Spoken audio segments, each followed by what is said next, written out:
21절부터 30절 말씀입니다. 신약성경 319쪽 빌립보서 1장 21절부터 30절입니다. 이는 내게 사는 것이 그리스도니 죽는 것도 유익함이라. 그러나 만일 육신으로 사는 이것이 내 일의 열매일진데 무엇을 택해야 하는지 나는 알지 못하노라. 내가 그 둘 사이에 끼었으니 차라리 세상을 떠나서 그리스도와 함께 있는 것이 훨씬 더 좋은 일이라. 그렇게 하고 싶으나 내가 육신으로 있는 것이 너희를 위하여 더 유익하리라. 내가 살 것과 너희 믿음의 진보와 기쁨을 위하여 너희 무리와 함께 거할 이것을 확실히 아노니 내가 다시 너희와 같이 있으므로 그리스도 예수 안에서 너희 자랑이 나로 말미암아 풍성하게 하려 함이라. 오직 너희는 그리스도의 복음에 합당하게 생활하라. 이는 내가 너희에게 가보나 떠나 있으나 너희가 한 마음으로 서서 한 뜻으로 복음의 신앙을 위하여 협력하는 것과 무슨 일에든지 대적하는 자들 때문에 두려워하지 아니하는 이 일을 듣고자 함이라. 이것이 그들에게는 멸망의 증거요 너희에게는 구원의 증거니 이는 하나님께로부터 난 것이라. 그리스도를 위하여 너희에게 은혜를 주신 것은 다만 그를 믿을 뿐 아니라 또한 그를 위하여 고난도 받게 하려 하심이라. 너희에게도 그와 같은 싸움이 있으니 너희가 내 안에서 본 바요 이제도 내 안에서 듣는 바니라. 아멘. 할렐루야. 항상 하나님 앞에 깨어 기도드리는 성도 여러분들의 삶 가운데 하나님의 크신 은혜와 또한 역사하심이 늘 동행하시기를 주님의 이름으로 축원합니다. 어제 그 뉴스에 서울 과천 제2경인고속도로인가요? 거기에서 터널에서 화재가 났죠. 그래서 안타까운 일들이 있었습니다. 저도 전에 이제 그 길을 몇 번 다녔었는데 방음벽이라 그러죠. 투명한 방음벽. 왜냐면 주변에 이제 아파트나 사람이 밀집되어 있는 지역이 있기 때문에 차가 다니는 소음이 커서 불편하다고 해서 이제 방음벽을 설치를 하는데 또 그게 너무 답답하면 안 되니까 투명으로 이렇게 설치를 해놨습니다. 곳곳에 이제 그런 투명한 방음벽들이 많이 있는데 저도 다니면서 이게 불이 붙어서 그렇게 사고가 날 것이다 라고는 사실 상상도 못했습니다. 그런데 화재가 나니까 순식간에 그 방음벽이 다 불에 타서 녹아내리고 그 안에 있는 차들이 불이 붙고 사람이 죽는 일들이 이제 벌어졌는데요. 모르겠습니다. 그 재질을 왜 그렇게 사용했는지는 모르겠습니다만 아마도 그렇게 사고가 불이 나서 그게 다 타서 녹아내리리라는 생각을 아마 어느 누구도 하지는 않았겠죠. 만약에 그걸 누가 생각했다면 그렇게 설치하지는 않았을 텐데 라는 그런 생각을 갖게 됩니다. 근데 돌아보면 우리 주변에 그런 위험한 상황들이 얼마나 많이 있습니까? 그런 위험한 많은 상황들이 존재하는데 우리가 하루하루를 살아간다는 것 자체가 어찌 보면 하나님의 은혜고 또 하나님의 사랑이 있는 오늘 말씀 속에서 함께 나누겠습니다만 우리에게 주신 사명이 있기 때문이 아닐까라는 생각을 해보게 됩니다. 물론 돌아가신 분들은 사명이 없어서 하나님이 보호하지 않으셔서 라는 그런 말로 비추어질 수 있어서 참 조심스럽긴 합니다만 어쨌든 우리가 오늘 이 하루를 이렇게 깨어서 숨쉬며 하나님 앞에 찬송하며 예배드릴 수 있다는 것, 그것이 하나님의 큰 은혜와 또한 사랑임을 우리가 기억하면서 오늘 이 하루를 살아가기를 주님의 이름으로 축원합니다. 온라인으로 예배드리고 계신 조홍권 권사님, 안친환 권사님, 안구명 권사님, 김준훈 장로님, 박정순 권사님, 박원효 권사님, 김근욱 권사님, 그리고 병원에 계신 임승자 집사님, 김경호 장로님, 주님의 은혜가 오늘 하루도 함께 하시기를 주님의 이름으로 축복합니다. 어제 21절까지 말씀을 드렸는데 오늘 다시 한번 21절의 말씀을 보면 내게 사는 것이 그리스도니 그랬습니다.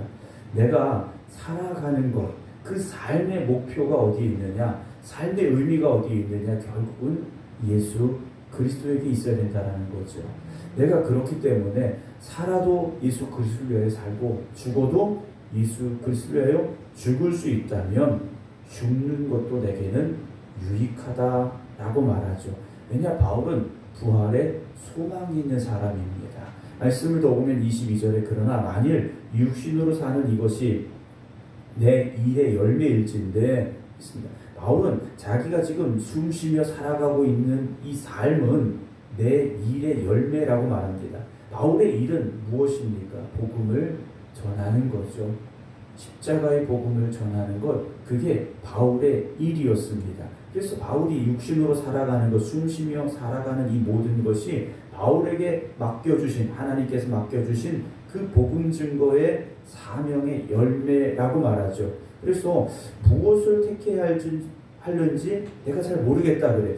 죽는 것도 유익하고 내가 살아서 나에게 맡겨진 사명을 감당하는 것도 필요하고 어떻게 해야 될까라고 말하죠. 23절입니다. 내가 그 둘 사이에 끼어 있다라고 말하죠.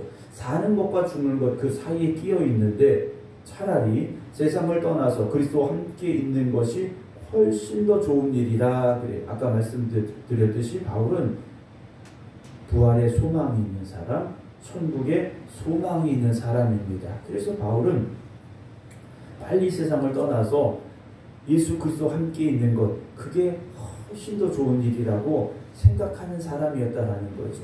왜냐, 바울은 예수님 만나기 전에 다메섹으로 가다가 부활하신 예수님 만나기 이전에 그는 어떤 사람이었습니까? 예수님을 핍박했던 사람이에요. 예수님 핍박했던 사람입니다. 그런 그가 빨리 가서 예수님 만나고 싶은 거죠. 이 세상의 삶에 연연하는 것이 아니라 빨리 그 주님과 함께 있는 삶을 살아가는 것, 그게 훨씬 더 좋은 일이라서 그렇게 하고 싶다라고 말합니다. 하지만 24절에 보면요, 내가 육신으로 있는 것이 너희를 위하여 더 유익하다라고 말합니다. 바울 개인의 입장에서 본다면 이 땅의 삶이 빨리 끝나고 주님 만나는 게 더 유익하고 더 좋은 일이죠. 그런데 돌아보니 육신으로 지금 살아있는 것, 이것의 이유가 무엇일까? 오늘 빌립보 교회에게 편지를 보냅니다. 특별히 빌립보 교회에 있는 이 성도들을 위하여 더 유익하기 때문이다 라는 거죠. 오늘 저와 여러분들이 오늘이라는 이 하루를 더 살아가는 것, 어떤 분들에게 있어서 육신으로서 이 하루의 삶은 힘든 날일 수 있습니다. 정말 바울의 그 고백처럼 이 땅의 삶이 빨리 끝나고 하나님 나라 가는 게 더 소망인 분들도 있을지 몰라요. 그럼에도 불구하고 하나님께서 오늘이란 이 시간을 다시 우리에게 새롭게 주신 이유는 무엇이겠습니까? 이 땅에서 우리가 육신으로 감당해야 될 사명이 있기 때문이라는 거죠. 그 사명을 가지고 이 하루를 살아가는 사람은 하루가 헛되지 않습니다.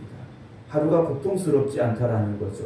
하나님께서 나에게 주신 이 하루라는 사실을 우리가 고백한다면 이 하루를 내가 무엇을 위해 살 것인가, 그 사명을 우리가 쫓아가는 사람들이 될 수밖에 없다라는 거죠. 그래서 바울은 이렇게 말합니다. 25절에 내가 살 것과 너희 믿음의 진보와 기쁨을 위하여 너희 무리와 함께 거할 이것을 확실히 안다라고 말하죠. 내가 살아가는 것과 너희 믿음의 진보와 기쁨을 위하여. 바울은 자기가 살아가는 이유가 자기를 위한 것이 아니라는 거죠. 자기를 위해 사는 삶이 아니라는 겁니다. 빌립보 교회 성도들, 초대교회 성도들의 믿음의 진보와 기쁨을 위해서 오늘 이 하루도 자기는 살아간다라는 거죠. 오늘 우리가 이러한 사명감을 가지고 살아간다면 분명히 오늘 이 하루를 살아야 될 의미가 있고 목적이 있다라는 거죠. 아무 목적 없이 그냥 하루를 어영부영 보내는 삶이 아니라 분명한 목표를 가지고 목적을 가지고 살아가는 삶이 될 수 있다는 겁니다. 오늘 우리의 삶이 바울의 이 고백과 같은 삶이 될 수 있기를 주님의 이름으로 축원합니다. 우리는 언젠가 다 이 땅을 떠날 사람들이지 않습니까? 언젠가는 이 땅을 떠나서 주님 앞에 갈 사람들이에요. 그렇다면 빨리 죽기를 소망하기보다는 나에게 주어진 이 날들을 감사하면서 오늘이라는 이 하루 동안 내가 정말 나에게 이 하루를 주신 하나님의 뜻에 온전히 합당하게, 그리고 주님께서 나에게 주신 그 귀한 사명을 감당하는 일에 최선을 다하겠습니다라는 그 고백을 가지고 살아갈 수 있길 주님의 이름으로 축원합니다. 바울 입장에서는 빨리 죽는 것, 그래서 하나님 나라 가는 것이 소망이죠. 감옥에 갇혀 있지 않습니까? 그런데 바울은 생각하는 거예요. 내가 죽으면 초대교회 성도들이 얼마나 큰 아픔이 되고 슬픔이 되고 상처가 될까? 또 지도자를 잃어버린 그들의 방황에 대해서 또 바울은 염려하고 걱정할 수밖에 없었더라는 것이죠. 바울은 이렇게 말합니다. 26절, 내가 다시 너희와 같이 있으므로 그리스도 예수 안에서 너희 자랑이 나로 말미암아 풍성하게 하려 함이다 라고 말합니다. 빌립보 교회 성도들의 자랑이 바울로 말미암아 더 풍성해지기를 바울은요 간절히 소망하며 오늘도 이 하루를 살아가고 있다라고 빌립보 교회 성도들에게 고백하고 있다라는 거죠. 우리가 이 말씀을 더 깊이 묵상할 수 있었으면 좋겠습니다. 그리스도 예수 안에서 너희 자랑이 그랬어요. 오늘 우리의 자랑이 무엇입니까? 어떤 세상적인 성공, 부귀와 영화, 물질, 어떤 권세, 어떤 세상적인 내가 가지고 있는 것들 또는 나의 외모, 내가 누리고 있는 것들, 내 지식, 이런 것들이 우리의 자랑이 아니라 그리스도 예수 안에서의 우리의 자랑이 무엇일까? 우리가 그 자랑거리를 좀 많이 만들어갈 수 있기를 주님의 이름으로 축원합니다. 세상적으로 자랑할 거야 세상에 널려 있습니다. 그러나 예수 그리스도 안에서 우리가 자랑할 수 있는 것, 그것이 무엇일까? 그것이 우리의 결국 상급이 아니겠습니까? 27절에 오직 너희는 그리스도의 복음에 합당하게 생활하라 라고 바울은 그들에게 명령하고 있습니다. 오직입니다. 다른 거 아니에요. 우리는 그리스도의 복음에 합당하게 살아가야 된다는 거죠. 내가 십자가의 복음에 합당한 삶, 그 삶을 살아가야 되는 거지 않습니까? 저도 여러분들도 다른 데 있지 않습니다. 오직 그리스도의 복음, 십자가 앞에 합당하게 살아가야 되죠. 십자가 앞에 부끄러운 삶이 되어서는 안 되지 않습니까? 이는 내가 너에게 가보나 떠나 있으나, 지금 바울이 처음 빌립보 교회에 가 있을 때나 또는 지금 떠나 있을 때나 너희가 한 마음으로 서서 한 뜻으로 복음의 신앙을 위하여 무엇하고 있습니까? 협력하고 있다는 거죠. 빌립보 교회의 아름다운 모습은 무엇이었습니까? 한 마음과 한 뜻이 되어서 바울이 전한 그 복음의 신앙을 위하여 협력하고 있다는 거죠. 교회는 공동체지 않습니까? 협력하는 곳이 되어져야 됩니다. 목사와 성도들이 한 마음과 한 뜻이 되어서 바로 십자가의 복음을 위해서 협력하는 곳이 되어져야 돼요. 왜냐? 복음을 세우고 복음을 증거하고 복음을 통하여서 생명을 살리는 일에 협력해야 된다는 거죠. 교회의 사명은 다른 데 있지 않지 않습니까? 바로 십자가의 복음에 있다라는 거죠. 복음을 증거하고 영혼을 살리는 것, 그것이 우리에게 주어진 사명이기 때문에 다른 마음, 다른 뜻이 있을 수가 없다라는 거죠. 28절에 무슨 일에든지 대적하는 자들 때문에 두려워하지 아니하는 이 일을 듣고 싶다라고 말합니다. 바울은 빌립보 교회 성도들이 바울이 감옥에 갇혀 있으니까 저러다 죽으면 어떡하지? 이런 두려움이 아니라 어떤 일에든지 복음을 대적하는 사람들 때문에 두려워하지 아니하고 담대하게 복음을 위하여 달려가는 빌립보 교회 성도들이라는 그 소식을 듣고 싶어 하고 있다는 거죠. 오늘 우리가 하나님께 우리 어떤 모습을 보여드리겠습니까? 바로 복음을 위하여 달려가는, 세상을 두려워하지 아니하고 담대한 믿음으로 복음을 증거하고 전하는 그 모습을 하나님께서는요 기대하고 계시지 않겠습니까? 이것이 그들에게는 멸망의 증거요, 대적하는 사람들에게는요 복음을 대적하는 그것들이 멸망의 증거가 되지만 너희에게는 구원의 증거다 그랬어요. 여러분, 복음을 전함에 있어서 두려워하지 않고 담대하게 전하는 것, 그것이 우리가 구원받은 증거라는 것이죠. 어떤 분들은 간혹 그런 말씀을 하실 때가, 목사님 제가 교회는 오래 다녔는데 구원받았는지 잘 모르겠어요. 그러면 여러분, 내가 받은 구원에 대한 의심이 있습니까? 두려움이 있습니까? 담대하게 복음을 전할 수 있기를 기도하시기 바랍니다. 담대하게 복음을 전한다는 것은 내가 구원에 대한 확신이 있기 때문이에요. 초대교회 성도들에게 있어서 복음을 전한다는 것은 목숨을 거는 일이었지 않습니까? 그 말은 내가 복음 전하다 죽어도 바울의 이 고백처럼 나는 구원받은 사람이고 하나님 나라 갈 사람입니다라는 그 고백이 있기 때문에 담대할 수 있었다라는 것이죠. 오늘 우리가 비록 복음을 전하다가 목숨의 위협을 당하지는 않지만 초대기 성도들이 가졌던 그 담대함을 우리가 잃어버리고 있다면 다시금 복음 전하는 그 담대함이 우리 안에 회복되기를 주님의 이름으로 소망합니다. 이는 어디로부터 난 것입니까? 하나님이 준 것이에요.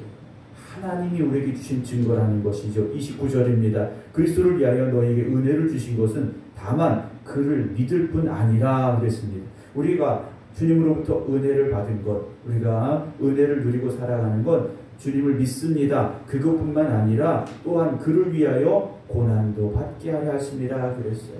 여러분, 우리가 가는 이 길은 십자가의 길이지 않습니까? 고난의 길도 우리에게 주어질 수 있다라는 것, 핍박도 우리에게 올 수 있다라는 겁니다. 예전에 신앙생활 하신 우리 믿음의 선배들, 지금 신앙생활하고 계신 분들 중에도 그런 일들이 있었을지 몰라요. 교회 다닌다는 것 때문에 얼마나 큰 핍박이 있었습니까? 교회 다닌다는 것 때문에 가족들로부터 많은 핍박을 받으신 분들도 있어요.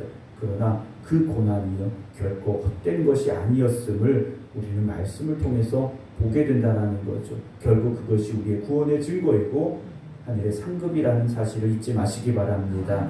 마지막 30절 보면요, 너희에게도 그와 같은 싸움이 있으니 너희가 내 안에서 본 바요 이제도 내 안에서 듣는 바다 라고 바울은 자기의 삶에 대해서, 이 신앙의 길에 대해서 그들에게 고백하고 있다라는 거죠. 바울의 이 고백은 무엇입니까? 복음 전하다 죽는다, 이것이 아니에요. 복음의 담대함을 가져라. 두려워하지 말라.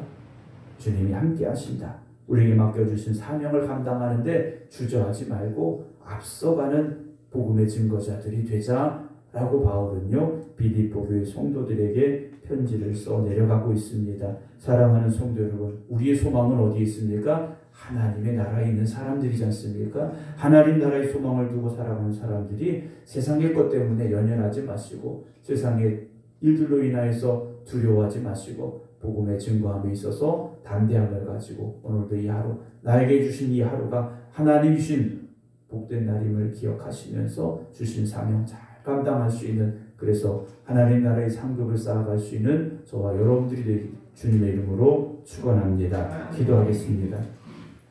우리가 살아가는 이 하루하루가 하나님께서 우리에게 주신 귀하고 복된 날임을 고백합니다. 오늘도 특별히 새벽 깨어 기도드리는 성도들에게 하나님께서 주신 귀한 사명을 우리가 깨닫게 하시고 그 사명을 위하여 오늘도 힘써 담대함으로 살아갈 수 있는 저희들이 되게 하여 주시옵소서. 내가 구원받았음을 깨닫게 하시고 그 구원에 대한 확신을 가지고 오늘도 십자가의 복음을 전하고 증거할 수 있는 저희들이 되게 하여 주시옵소서. 때로는 복음으로 인하여 고난당하고 핍박당할 때 있을 수 있습니다. 그러나 그곳으로 인하여 우리가 절망하거나 좌절하거나 두려워하지 말게 하시고 더욱더 주님의 십자가를 바라보면서 바울과 같이 하나님의 나라를 향하여 나아갈 수 있는 저희들 되게 하여 주시옵소서. 2022년이 이제 저물어가고 있습니다. 올 한 해 우리가 살아왔던 모습, 때로 부끄럽고 또 하나님 앞에 서기에 부족했던 모습들이 있다면 우리가 깨닫게 하시고 다시금 결단하게 해주시어서 바울과 같은 믿음의 담대함을 가지고 주님 앞에 서는 그날까지 충성함으로 살아가는 저희들 되게 하여 주시옵소서. 오늘도 새벽 깨어 기도드리는 성도들의 가정과 자녀들과 일터 위에 축복하여 주시어서 오늘 이 하루도 하나님이 눈동자와 같이 지키고 보호하여 주시어서 안전하게 하시고 승리케 하여 주시옵소서. 이제는 우리 주 예수 그리스도의 은혜와 아버지 하나님의 무한하신 사랑하심과 성령님의 감동 감화 역사하심이 오늘도 이 새벽 깨어 기도드리는 이 모든 성도들 위해 이제부터 영원토록 함께 하시기를 간절히 축원하옵나이다. 아멘.